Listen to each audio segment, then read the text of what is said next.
Bonjour et bienvenue à tous en ce nouvel office du dimanche. Aujourd'hui, je serai votre ministre tout au long de cet office. Je suis très enchantée et heureuse de tous vous retrouver. Autour de nous, la vie s'active et les choses reprennent de plus en plus leur cours. Mais rien n'empêchera la vie de continuer. La planète sur laquelle nous vivons nous apporte pas mal de mauvaises nouvelles. Mais il y a plus de bonnes nouvelles que de mauvaises nouvelles, plus de bonnes choses qui s'y passent que de mauvaises choses qui s'y passent. Et pourquoi avons-nous cette impression qu'il y a tant de mauvaises nouvelles ? Eh bien, c'est parce que l'esprit humain aura tendance à se focaliser sur ce qui va mal et non sur ce qui va bien. Vous cherchez de bonnes nouvelles ? Eh bien, en France et en Europe, nous continuons à rendre les gens en meilleure santé mentale. La scientologie continue d'apporter son aide partout où elle y est nécessaire. En Europe, en Israël, en Afrique du Sud, au Japon, à Taïwan, en Italie, aux États-Unis et en Australie. Bref, partout sur la planète. Partout où les ministres volontaires passent, les rires, sourires et soulagements se font entendre. Certaines zones du monde, agitées autrefois, se calment de plus en plus, ici en ce moment même. Mais pourquoi la scientologie crée-t-elle tant d'effets ? Eh bien, ce sera le sermon d'aujourd'hui qui vous enseignera la véritable histoire de la scientologie. Mais avant cela, nous allons relire ensemble le credo de la scientologie, suivi de l'intégrité personnelle.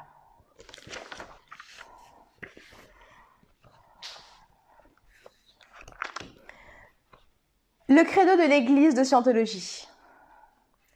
Nous, membres de l'Église, croyons que tous les hommes, quelle que soit leur race, couleur ou croyance, ont été créés avec des droits égaux. Que tous les hommes ont le droit inaliénable d'avoir leurs propres pratiques religieuses et de les exercer. Que tous les hommes ont le droit inaliénable de vivre leur propre vie. Que tous les hommes ont le droit inaliénable à leur santé mentale. Que tous les hommes ont le droit inaliénable d'avoir leur propre défense. Que tous les hommes ont le droit inaliénable de concevoir, choisir, assister ou soutenir leurs propres organisations, églises et gouvernements. Que tous les hommes ont le droit inaliénable de penser librement, de parler librement, d'écrire librement leurs propres opinions et de se prononcer, d'écrire ou de s'élever contre les opinions des autres. Que tous les hommes ont le droit inaliénable de créer leur propre espèce. Que les âmes des hommes ont le droit des hommes. Que l'étude du mental et la guérison des maladies d'origine mentale ne devraient pas être séparées de la religion, ni tolérées dans les domaines non religieux. Et qu'aucun agent autre que Dieu n'a le pouvoir de suspendre ou de négliger ses droits de façon ouverte ou couverte. Et nous, membres de l'Église, croyons que l'homme est fondamentalement bon, qu'il cherche à survivre, que sa survie dépend de lui-même, de ses semblables et de l'accomplissement de sa fraternité avec l'univers. Et nous, membres de l'Église, croyons que les lois de Dieu interdisent à l'homme de détruire sa propre espèce, de détruire la raison des autres, de détruire ou d'asservir l'âme d'un autre, de détruire ou de réduire la survie de ses compagnons ou de son groupe. Et nous, membres de l'Église, croyons que l'esprit peut être sauvé et que seul l'esprit peut sauver ou guérir le corps.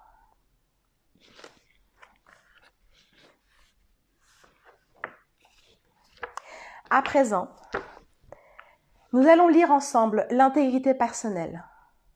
Si vous avez le texte chez vous, prenez-le et nous le lirons ensemble. Pour ceux qui ne l'ont pas, je le lirai pour vous. L'intégrité personnelle. Ce qui est vrai pour vous est ce que vous avez observé par vous-même. Et lorsque vous avez perdu cela, vous avez tout perdu. Qu'est-ce que l'intégrité personnelle ? L'intégrité personnelle, c'est savoir ce que vous savez. Et ce que vous savez n'est rien d'autre que ce que vous savez. C'est cela l'intégrité. Il n'y a pas d'autre intégrité. Bien sûr, nous pouvons parler d'honneur, de vérité, de tout cela, ces termes ésotériques. Mais je pense qu'on ne les trahirait pas le moins du monde si nous observions était vraiment ce que nous observions. Et si nous prenions soin d'observer ce que nous observons. Et que nous observions toujours dans le but d'observer. Et sans nécessairement adopter une attitude sceptique, un esprit critique ou indulgent, mais certainement en maintenant suffisamment d'intégrité et de conviction personnelle, de confiance en soi et de courage, pour pouvoir observer ce que nous observons et dire ce que nous avons observé. En dianétique et en scientologie, une chose n'est vraie que si vous l'avez observée, et elle n'est vraie que selon votre propre observation. C'est tout. Elle renumère. Comme dit tantôt, le sermon d'aujourd'hui est la véritable histoire de la scientologie. J'espère qu'elle vous plaira. La véritable histoire de la scientologie. La véritable histoire de la scientologie est simple, concise et directe. Elle est vite racontée. Premièrement, un philosophe développe une philosophie sur la vie et la mort. Deuxièmement, des gens la trouvent intéressante. Troisièmement, des gens constatent qu'elle marche. Quatrièmement, des gens la transmettent à d'autres. Et cinquièmement, elle grandit.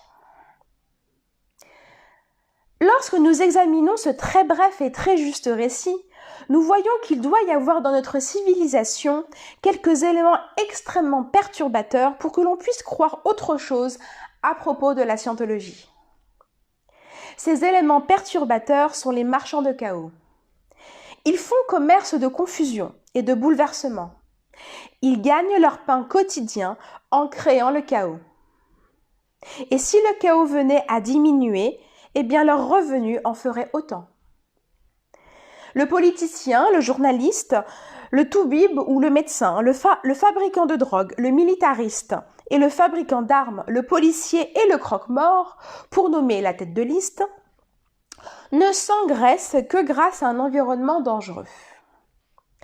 Même des individus et des membres d'une famille peuvent être des marchands de chaos. Il est dans leur intérêt à tous que l'environnement semble aussi menaçant que possible. Car alors seulement peuvent-ils en tirer profit. Leurs ressources, leur force et leur puissance augmentent de façon directement proportionnelle à la quantité de mauvais présages qu'ils peuvent propager dans l'entourage des gens. Grâce à ces menaces, ils peuvent à coup sûr extorquer des fonds, des crédits, de plus grands tirages et des récompenses pour leurs bons services. Ce sont les marchands de chaos, pas plus que ça. Ils pensent que s'ils omettaient de créer ce chaos, de l'acheter et de le vendre, ils se retrouveraient sans le sou. Par exemple, nous parlons vaguement de la bonne presse. Existe-t-il une chose pareille aujourd'hui ? Parcourez un journal. Vous voyez quelque chose de bon sur la première page ? Au contraire, ce ne sont que meurtres et morts subites, discorde et désastres. Et même, comme si ce n'était pas assez lugubre, ces nouvelles sont déformées pour sembler pires qu'elles ne le sont. Ils fabriquent froidement un environnement dangereux. Les gens n'ont pas besoin de ces nouvelles. Et s'ils en avaient, il leur faudrait des faits et non pas des tragédies. Mais si vous tapez suffisamment fort sur quelqu'un, vous pouvez l'amener à se débarrasser de son argent. C'est une méthode d'extorsion élémentaire. Et c'est comme cela qu'on vend les journaux. Le choc les accroche. Dans un journal, n'importe quel journal, il faut qu'il y ait du chaos et de la confusion. Un bon article doit contenir de la controverse, disent-ils. Ainsi, n'y a-t-il pas de bonne presse ? Il n'y a que de la mauvaise presse à propos de tout. Il est mal avisé de languir après la bonne presse dans une société où règnent les marchands de chaos. Regardez ce qui doit être fait à la véritable histoire de la scientologie, afin d'en faire un bon papier, d'après les critères de la presse moderne. La controverse doit être introduite là où il n'y en a pas. Par conséquent, la presse doit concocter drame et controverse. Reprenons-le premièrement, qui était un philosophe développe une philosophie sur la vie et la mort. Alors, comment y ajoute-t-on de la controverse? Eh bien, je vais vous le dire. Les marchands de chaos doivent introduire ici l'une de leurs idées de conflit.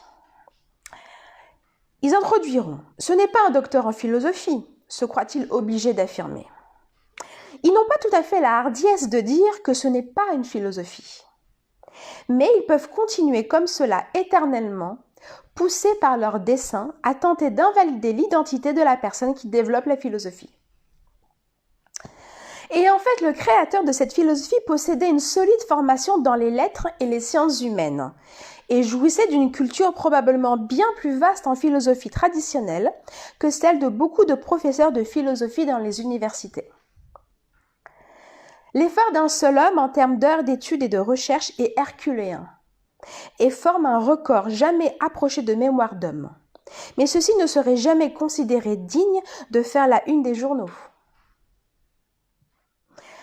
Écrire le simple fait qu'un philosophe a développé une philosophie n'est pas le genre de nouvelle qu'imprime un journal. Et cela ne perturberait pas l'environnement, d'où les contre-vérités élaborées à propos de ce point. Prenons le deuxièmement de la véritable histoire de la scientologie, qui est « des gens la trouvent intéressante ». Le contraire serait étrange ici, étant donné que chacun se pose ses questions sur lui-même et cherche des réponses à son propre état d'être.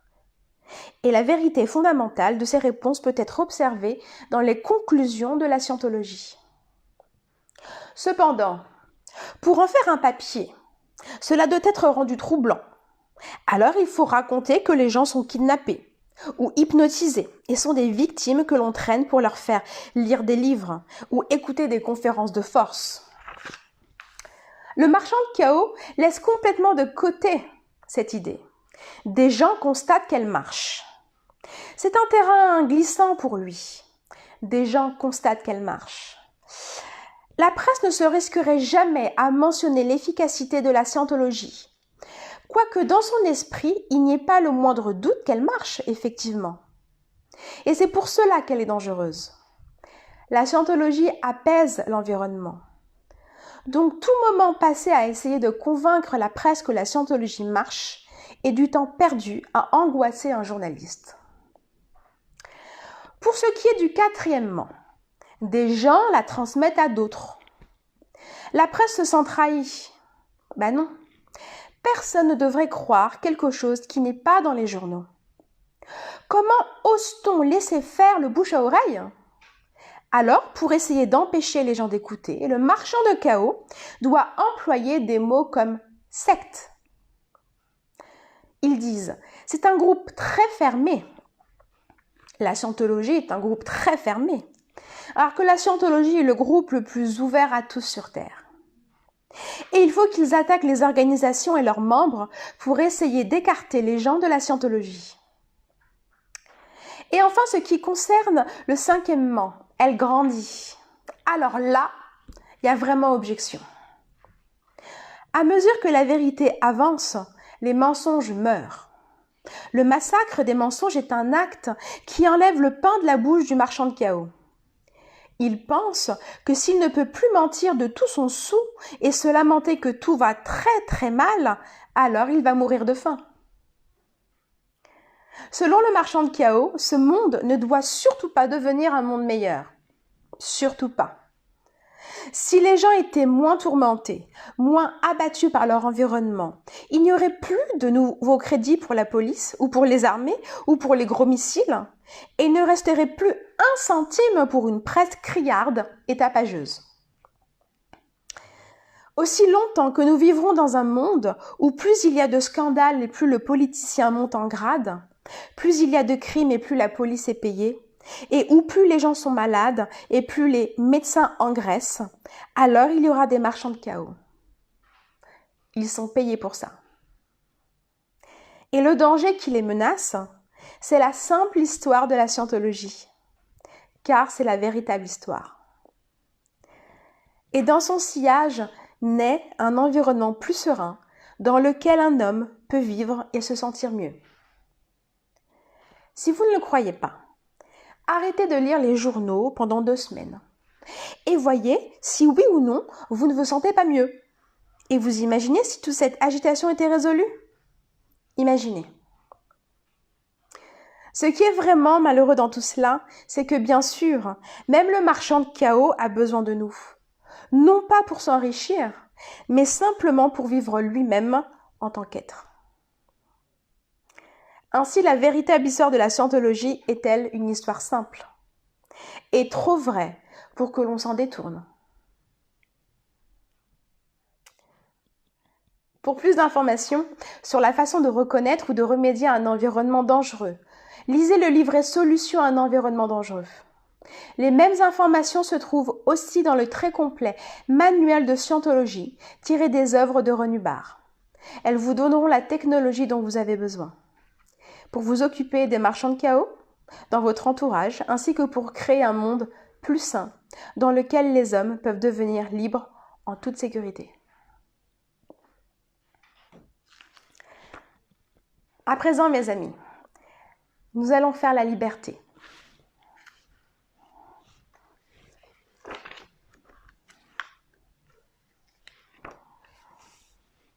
La prière de scientologie pour la liberté totale. Je vous attends pour ceux qui ont la prière. Si vous ne l'avez pas, on la fera ensemble. La prière de scientologie pour la liberté totale. Puisse l'auteur de l'univers donner à chaque homme la possibilité de parvenir à la compréhension de sa nature spirituelle. Puisse notre conscience et notre compréhension de la vie s'agrandir afin que tous puissions découvrir l'auteur de l'univers. Et puissent d'autres aussi atteindre cette compréhension qui mène à la liberté totale. En ce moment, nous pensons à ceux dont la liberté est menacée, à ceux qui ont souffert d'emprisonnement à cause de leurs croyances, à ceux qui ont été asservis ou martyrisés, et à tous ceux qui se font brutaliser, piéger ou attaquer. Nous prions pour que les droits de l'homme soient préservés, pour que les peuples puissent croire et pratiquer leur foi librement, afin qu'à nouveau la liberté règne dans notre pays. Libérés de la guerre et de la pauvreté et du besoin, libres d'être, libres de faire et libres d'avoir. Libres d'utiliser et de comprendre le potentiel de l'homme, un potentiel d'origine et de nature divine.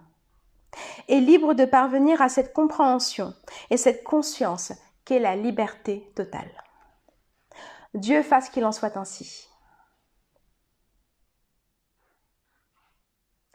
J'ai été ravie de tous vous retrouver et j'espère que ce sermon vous aidera pour cette semaine et les semaines à venir. Je vous donne rendez-vous dimanche prochain, même heure, à 11h. Vous êtes les bienvenus à l'orgue. Passez ou demandez aux administrateurs de cet office pour savoir les modalités de votre arrivée. En attendant, prenez soin de vous et prenez soin de votre famille. Merci beaucoup.